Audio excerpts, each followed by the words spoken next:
a prática pecaminosa. Então, quanto mais a influência de tudo aquilo que está em desacordo, está contra, está em oposição à palavra de Deus, como João enfatiza muito acerca dos anticristos que já habitam.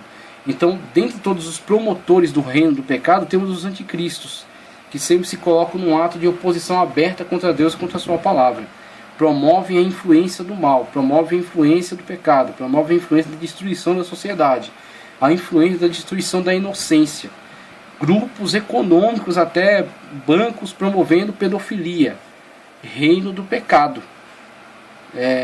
Comerciais promovendo tipos de vida, tipos de relacionamento, promovendo uma sociedade que está completamente alienada dos propósitos da palavra de Deus e que coloca isso como valores, coloca isso como conquistas, coloca essas práticas como méritos, né? Então, que eles colocam como quebra de tabus. Todos os tabus devem ser quebrados. Então, se a palavra de Deus se torna um tabu para determinada prática, né? Práticas, por exemplo, que têm sido promovidas na sociedade da atualidade, grupos sociais diversos, não apontamos um grupo específico, não estamos contra um grupo específico, estamos a favor da palavra de Deus, e aquilo que se coloca em oposição à palavra de Deus, então está contra a palavra de Deus, estamos contra este grupo. Por isso que não quero aqui levantar uma bandeira de pontuar tais e tais grupos. Meu propósito não é se voltar especificamente contra grupo nenhum, especificamente contra personagens alguns. Meu propósito é afirmar a centralidade da palavra de Deus, afirmar a centralidade da santidade de Deus, a centralidade da vontade perfeita de Deus. Então a vontade perfeita de Deus é conhecida por meio da sua palavra, e a sua palavra oferece algumas barreiras a algumas práticas. Então, se existe um grupo que está promovendo tais práticas em contradição à palavra de Deus, este grupo está promovendo o reino do pecado. E aí, dentro do reino do pecado, temos essas situações: o salário do pecado e a morte. Salário como retribuição. O salário é merecido. Você trabalha e recebe em retribuição aquilo que você realizou. Então, a realização de uma vida de pecado, o salário do pecado, consequentemente, a morte. Morte física, num primeiro momento. Vimos lá Adão e Eva e, consequentemente, sua descendência participando, mas pior do que a morte física, a morte espiritual. A segunda morte, como é chamada em Apocalipse, que é o afastamento, o desligamento, a alienação total de Deus. E isso alguns colocam como uma crueldade, como uma maldade da parte de Deus, mas na verdade isso é simplesmente dar ao homem aquilo que ele pediu. É dar à humanidade aquilo pela qual trabalhou, aquilo pelo qual lutou, laborou, aquilo pelo qual buscou. Então, se buscou estar em oposição a Deus, se buscou agredir a Deus, se buscou ignorar a Deus durante toda uma vida, o que terá ao final dela? O salário do pecado, a retribuição pela vida de pecado, a retribuição por aquilo que ela buscou, por aquilo que ela fez, a morte. Deus é a vida. Então, contrário de Deus, contrário da presença de Deus, contrário da vontade de Deus, necessariamente morte e alienação. Tá certo? Então, ao homem é dado aquilo que ele pede, aquilo que ele busca, aquilo pelo qual trabalhou. Então, temos aí essa situação.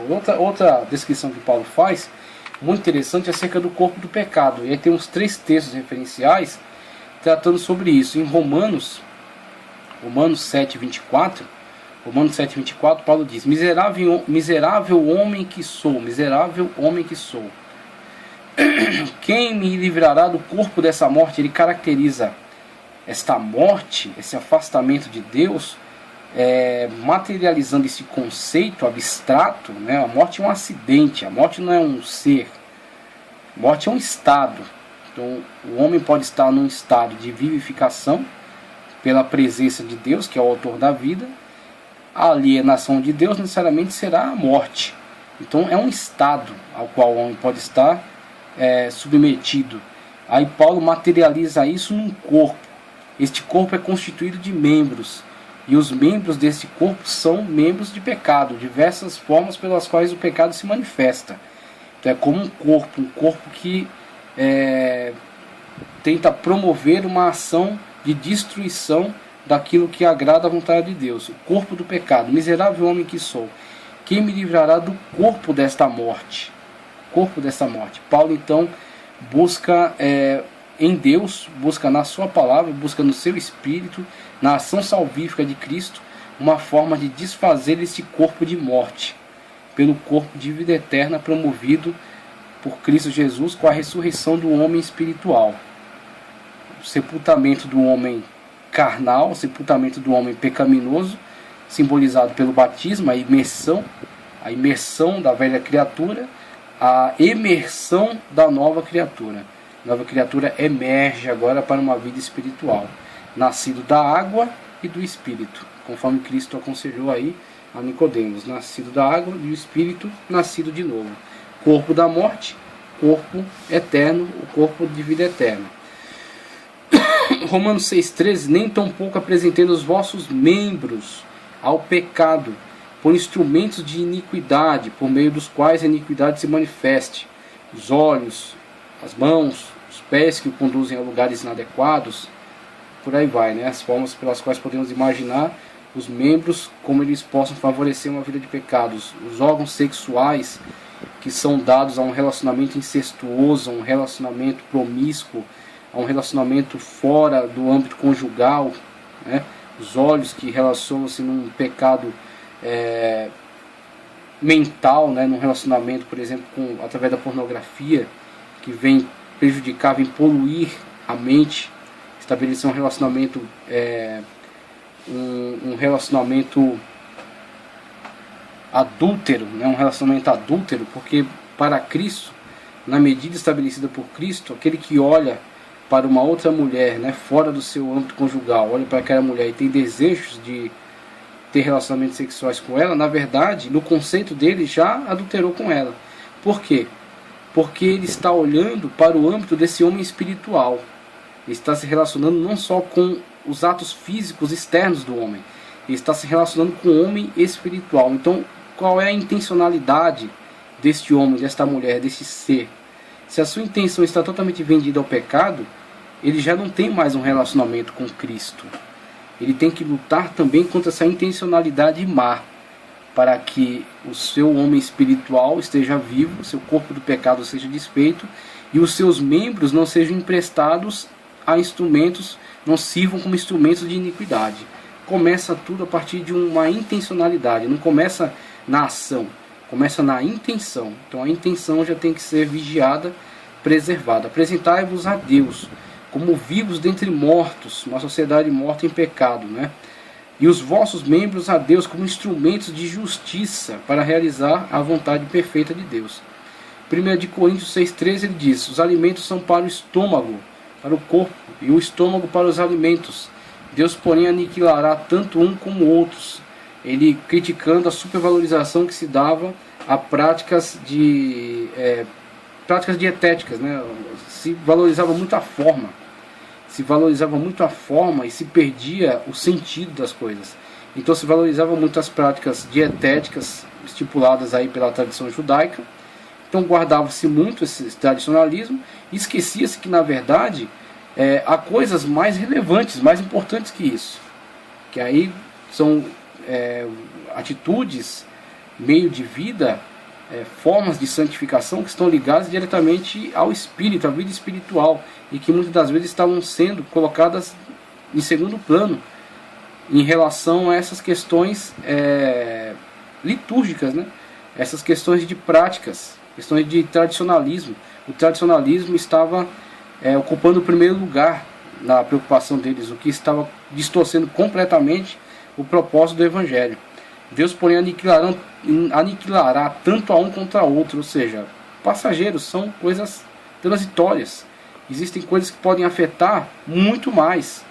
Essas coisas dietéticas tradicionais, que eram afirmadas aí pelos judeus e seguidas aí por alguns gentios, todas transitórias. Existem coisas que podem afetar muito mais e que têm que ser muito bem vigiadas. Mas o corpo não é para a prostituição. Então alguém às vezes se preocupava muito com essas questões dietéticas e se esquecia de se preservar no sentido da santificação. A santificação do seu corpo. Não adianta só preservar um tradicionalismo falso, hipócrita. Isso não ganha a Deus.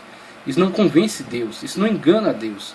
Você tem que se preocupar com toda uma prática de santificação da sua vida, desde o aspecto da sua mente, como eu abordei aqui, e indo também para as práticas da sua vida cotidiana, demonstrando uma santificação interna, que as suas práticas externas, sejam a demonstração de uma verdade interna. Essa é a questão. Se não houver uma verdade interna, só as práticas externas não conquistarão a Deus, não convencerão a Deus, não enganarão a Deus. Deus não se deixa enganar. Ele nos olha num todo, num aspecto espiritual e físico, senão para o Senhor e o Senhor para o corpo. Então temos aí uma inversão que está sendo corrigida por Paulo, né? Paulo está corrigindo essa inversão causada aí por essas pregações que eram trazidas acerca desse tradicionalismo, desses rituais, essa ritualística. E aqui temos, tratando acerca da escravidão do pecado, no trecho de João 8,34, o Senhor Jesus afirmou que todos somos escravos do pecado. Com isso ele quis dizer que não podemos nos livrar de cair em pecado pelo esforço próprio. Temos que fazer o certo com frequência.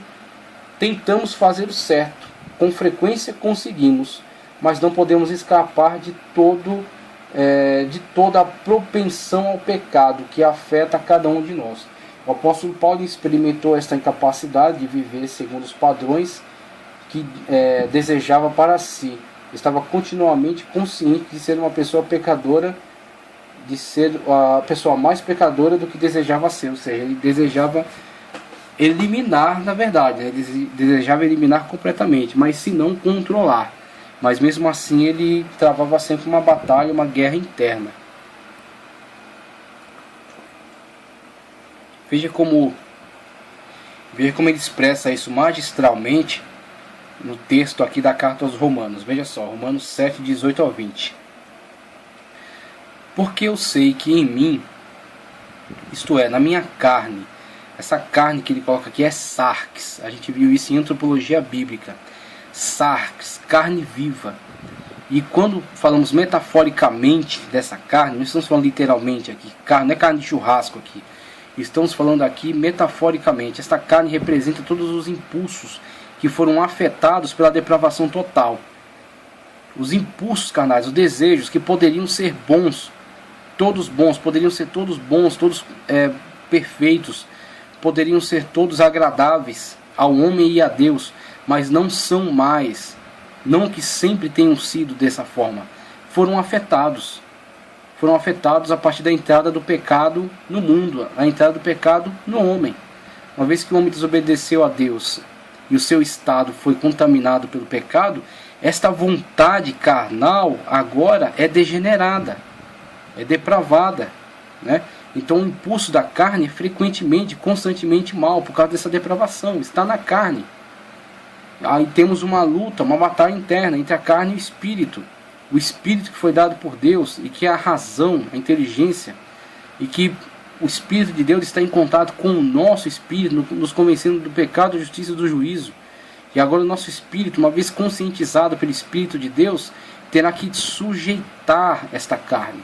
E quando sujeita a carne, necessariamente terá que negar alguns de seus desejos, que são desejos contaminados, desejos deturpados, né? Distorcidos, que trarão um prazer momentâneo, mas uma condenação eterna. Então, aí onde está a sede desta guerra interna, dessa luta, dessa batalha interna travada por todo aquele que quer ser alguém de acordo com a vontade de Deus, alguém que quer andar na presença de Deus, alguém que quer fazer a vontade de Deus, que quer estar em comunhão. Veja, isto é, na minha carne, sarx, existe ao sarx para esta colocação aqui, né, este uso metafórico aqui da carne, como sentimento dessa vontade depravada, distorcida. Existe soma. Soma é a totalidade do ser humano, corpo, alma e espírito. Aí temos a totalidade sendo abarcada por soma, corpo. E temos aspecto desta carne viva, impulsionada por desejos distorcidos, pela entrada do pecado no homem, sarx, carne. ou seja, na minha carne, no sarx, não habita bem algum. E com efeito o querer está em mim, racionalmente, inteligentemente, mas não consigo realizar o bem, porque a inclinação má do homem, mesmo que o seu espírito esteja engajado em fazer algum bem, algumas vezes até conseguindo, mas não sempre, sendo em algum momento apanhado pelo desejo deturpado, atingido pelo pecado, pela depravação total, porque não faço o bem que quero e quer fazer. Veja, o bem que ele quer, que ele tem desejo de fazer e de viver constantemente nessa prática, mas o mal que não quero faço, sarx, tá certo? O desejo distorcido do homem, que o leva a uma prática abominável a si mesmo, que o faz sentir inclusive culpa em relação a esses atos. Ora, se eu faço o que não quero, já não faço eu, mas o pecado que habita em mim. Só que o pecado que habita nele é dele. Então ele não pode responsabilizar, ele não pode deslocar esse ser, como tirando de si a responsabilidade, porque em última instância o sim é dele. O sim para a aprovação de uma atitude pecaminosa, mesmo que tentado, mesmo que impulsionado por desejos depravados da sua carne, o sim sempre é dele para realizar o mal. Então a culpa também cairá sobre ele. Uma vez realizado o mal, ele tem por merecimento o salário chamado morte. O salário do pecado é a morte. E a prática do pecado, em última instância, precisa da aprovação dele. Então veja, esta corrente que prende o homem a esta prática, ela é quebrada quando o homem, conscientizado do seu estado de depravação total, do seu estado de pecado, do seu estado de insuficiência, ele submete-se a Deus. Então toda a questão está em submeter-se a Deus. É aquilo que Paulo chama de nomos tu pneuma. Andai conforme a lei do Espírito e não cumprireis a vontade da carne. É muito bom compreendermos isso aqui, porque uma pessoa que aceita Cristo Jesus como seu único suficiente Salvador, às vezes se escandaliza ao se deparar com impulsos carnais que permanecem nele e não entende essa situação. Mas na verdade, e aí recomendamos constantemente, insistentemente isso, sempre recomendamos isso, oração, né? Jejum, uma prática de jejum, uma prática de aproximação de Deus, de comunhão com Deus, leitura da palavra de Deus. Uma pessoa que não lê a palavra de Deus é cega. Ela é cega inclusive em relação à sua condição. A palavra de Deus esclarece claramente, esclarece tranquilamente qual é a nossa condição e o que temos que fazer em relação a ela. A palavra de Deus, inclusive, nunca aconselha o homem a enfrentar, peitar as suas situações de tentação, de sempre fugir da aparência do mal. A aparência. Não quando está completamente materializado na presença dele, quando a oportunidade está completamente aberta, mas quando ele vê a fresta da porta da tentação se abrindo, é autorizado a ele simplesmente evadir-se daquela situação, porque a sua inclinação já é para o mal. O mesmo ele tendo no seu espírito uma intencionalidade boa, a inclinação da sua carne é para o mal. Então a Bíblia não recomenda expor a sua carne numa situação de tentação, mas sim fugir da aparência do mal. E aí Paulo, colocando nas suas palavras, andeis conforme a lei do Espírito.